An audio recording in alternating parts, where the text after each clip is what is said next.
खुलुमबाय गोजोन फुंबिलिनि बयनिसिमबो गाहाम हामलायनाय जासिहरनाय जाबाय। आसा खालामो नोंथांमोनहा गासै मोजाङै दं। बे समाव आं नोंथांमोननि सिगाङाव फुंबिलिनि मोननैसो खौरां लाना फैलायबाय। अन्नानै भिडिअखौ स्किप खालामाजासे जोबजासिम नायलांदो। दिनैनि फुंबिलिनि मोननैसो खौरांफोरा जाबाय। गिबि रादाबाव दं गंसे नखरनि 7 सुबुंफ्रा जायगायावनो जिउ गोमाजादों। मिथिनो मोननाय बादिब्ला बे जाथाया जादों थांनाय बृहस्पतिबार मोनानि समाव गुजरातनि बड'दरायाव। मिथिनो मोननाय बादिब्ला मोनसे हाबा जानानै अट'जों फैफिननाय समाव गंसे गारिया जोबोद गोख्रैथिजों फैनानै अट'आव सौग्रावफैनायाव बे जाथाया जादों होनना मिथिनो मोननाय जादों।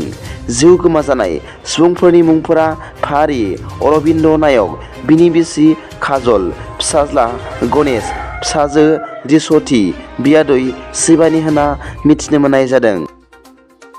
नैथि रादाबाव दं प्रमद बर'आ बिटिआरनि जौगाखांनायनि थाखाय गोरोबथायाव 1500 कौटि पेकेज मोननायनि बाथ्रा लिरनाय दंमोनब्लाबो दासिमबो 15 रांबो लाबोनो हायाखै। अब्ला रायजोफोरनि मा जौगाखांनायनि हाबा मावनो बिसोरलाय? बे बाथ्राखौ बुंदों मैया खौरांगिरिफोरनि सिगाङाव मानाव गेदेर बिपिएफनि एमसिएलए देरहासार बसुमतारी बिथाङा फोरमायबावदों दि इउपिपिएलआ सिगां समाव बुंदोंमोन सरकाराव फैयोब्ला नखर नखर साख्रि होगोन होननानै। बोरो एडभार्टिजमेन्ट आलाय बहा होदों एडभार्टिजमेन्टखौलाय होनना बिथाङा सोंथि दिखांबावदों। थामथि रादाबाव दं 7 लोगोफ्रा लोगोसेयैनो जिउ गोमाजादों। मिथिनो मोननाय बादिब्ला बे जाथाया जादों आसामनि तेजपुराव। जाथायनि सोमोन्दै मिथिनो मोननाय बादिब्ला दिपेन बरा मुंनि सासे सुबुङा गावनि फंबायनि सुइफ्ट डिजायर गारिखौ लानानै गावनि लोगोफोरखौ लानानै बालिपरा होननाय मोनसे जायगायाव थांदोंमोन।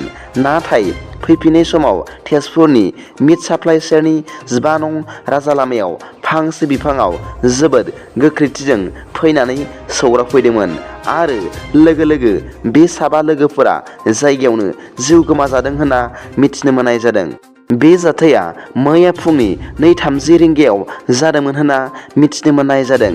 जिउ गोमाजानाय सुबुंफोरनि मुंफोरा जाबाय दिपेन बरा, बिद्यानाथ भाइकन फाथांगिया, आकाशदीप बरा आरो बिश्वजित एबा निक्कु होनना मिथिनो मोननाय जादों। ब्रैथि रादाबाव दं सनु सुदआ क'क्राझाराव दावबायफैगोन। मिथिनो मोननाय बादिब्ला बलिउडनि मुंदांखा फावखुंगुर आरो समाज सिबिगिरि आरो दुखुथियाफोरनो दान होगिरि बिथां मानाव गेदेर सनु सुदआ आसामनि क'क्राझाराव 27 फेब्रुवारिनिफ्राय 2 मार्चसिम जानो गोनां बिटिआरनि बड'लेण्ड इन्टारनेशनेल नलेज फेस्टिभेलाव 2 मार्च खालि खावलायनाय बादि नुजाफैगोन होनना मिथिनो मोननाय जादों। बाथि रादाबाव दं बिटिआरआव थानाय गोबां सुबुंफ्रा रांखान्थियाव लोरबां जानानै थानायखौ नायबिजिरनानै फिसारि डिपार्टमेन्टनि बानजायनायाव मैया चिरां जिल्ला काजलगाव 20टा सेल्फ हेल्प ग्रुपनो अमाजों लोगोसे ना फिसिनो थाखाय राननानै होदों। बे हाबाफारियाव बिटिआरनि राकेश ब्रह्मजों लोगोसे मिरु इउपिपिएल आइजो गांखंनि आफादगिरि बिना गयारियाबो बाहागो लायो होनना मिथिनो मोननाय जादों। मख'नो गोनांदि बे हाबाफारियाव इएम राकेश ब्रह्मआ बाहागो लाना खौरांगिरिफोरनि सिगाङाव बुंदों दि हाग्रामा महिलारिया सासे कमेडियान आरो बिथांनि मेल मिटिंआव बिथांखौ जुनार हिसाबैसो बिथांखौ नायनो फैयो होनना बिथाङा खौरांगिरिफोरनि सिगाङाव बुंथियो।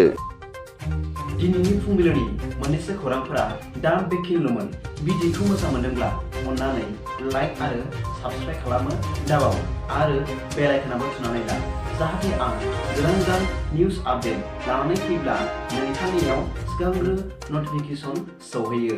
दा बेलासिनि रादाबाव नोंथांमोनखौ आंनि चेनेलाव गोसो गोथारै बरायहरनाय जाबाय। गोजोन्थों। एसेनोसै। जै बर' हारिनि जै।